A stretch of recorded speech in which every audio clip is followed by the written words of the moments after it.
I'm not an inspirational speaker. I've never lost a limb on a mountainside, metaphorically or otherwise, and I'm certainly not here to give career advice because, well, I've never really had what most would consider a job.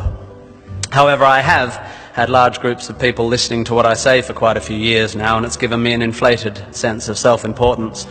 So I will now, at the ripe old age of 37.9, bestow upon you 9 life lessons. 1, you don't have to have a dream. Americans on talent shows always talk about their dreams. Fine, if you have something you've always wanted to do, dreamed of, like in your heart, go for it. After all, it's something to do with your time, chasing a dream. And if it's a big enough one, it'll take you most of your life to achieve, so by the time you get to it and are staring into the abyss of the meaninglessness of your achievement, you'll be almost dead, so it won't matter. I never really had one of these dreams, and so I advocate passionate dedication to the pursuit of short-term goals.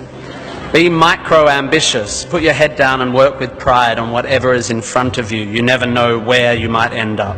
Just be aware the next worthy pursuit will probably appear in your periphery, which is why you should be careful of long-term dreams. If you focus too far in front of you, you won't see the shiny thing out the corner of your eye. 2, don't seek happiness. Happiness is like an orgasm. If you think about it too much, it goes away.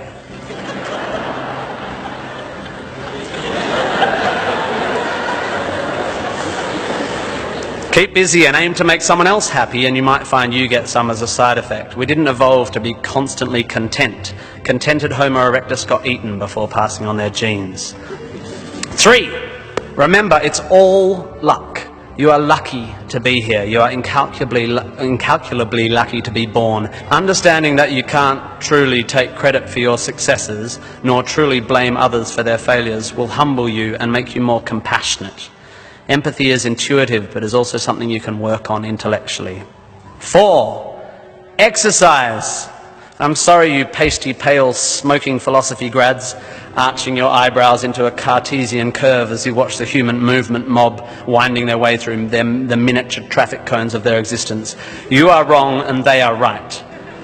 Well, you're half right. You think, therefore you are, but also you jog, therefore you sleep, therefore you're not overwhelmed by existential angst. You can't be can't, and you don't want to be. Play a sport, do yoga, pump iron, run, whatever, but take care of your body. You're going to need it. Most of you mob are going to live to nearly 100, and even the poorest of you will achieve a level of wealth that most humans throughout history could not have dreamed of. And this long, luxurious life ahead of you is going to make you depressed.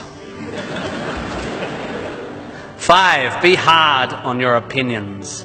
A famous bon mot asserts that opinions are like arseholes, and that everyone has one. There is great wisdom in this, but I would add that opinions differ significantly from arseholes, and that yours should be constantly and thoroughly examined.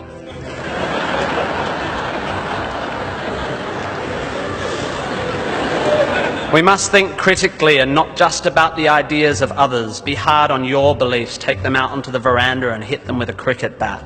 Be intellectually rigorous, identify your biases, your prejudices, your privileges. Most of society's arguments are kept alive by a failure to acknowledge nuance. We tend to generate false dichotomies and then try to argue one point using 2 entirely different sets of assumptions, like 2 tennis players trying to win a match by hitting beautifully executed shots from either end of separate tennis courts. 6, be a teacher. Please, please, please be a teacher. Teachers are the most admirable and important people in the world. You don't have to do it forever, but if you're in doubt about what to do, be an amazing teacher. Even if you're not a teacher, be a teacher. Share your ideas. Don't take for granted your education. Rejoice in what you learn and spray it. 7, define yourself by what you love. I found myself doing this thing a bit recently where if someone asks me what sort of music I like, I say, well, I don't listen to the radio because pop song lyrics annoy me. Or if someone asks me what food I like, I say, I think truffle oil is overused and slightly obnoxious. And I see it all the time online, people whose idea of being part of a subculture is to hate Coldplay or football or feminists or the Liberal Party. We have a tendency to define ourselves in opposition to stuff. As a comedian, I make my living out of it. But try to also express your passion for things you love. Be demonstrative and generous in your praise of those you admire. Send thank you cards and give standing ovations. Be pro stuff, not just anti stuff. 8, respect people with less power than you. I have in the past made important decisions about people I work with, agents and producers, big decisions based largely on how they treat the wait staff in the restaurants we're having the meeting in. I don't care if you're the most powerful cat in the room, I will judge you on how you treat the least powerful. So there. 9, finally, don't rush. You don't need to already know what you're going to do with the rest of your life. Don't panic. You will soon be dead. Life will sometimes seem long and tough, and God, it's tiring. And you will sometimes be happy and sometimes sad, and then you'll be old, and then you'll be dead.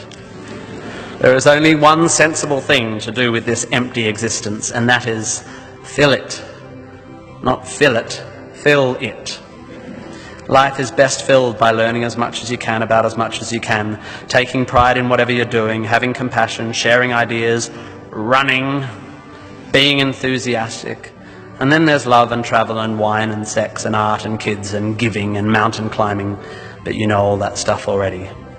It's an incredibly exciting thing, this one meaningless life of yours.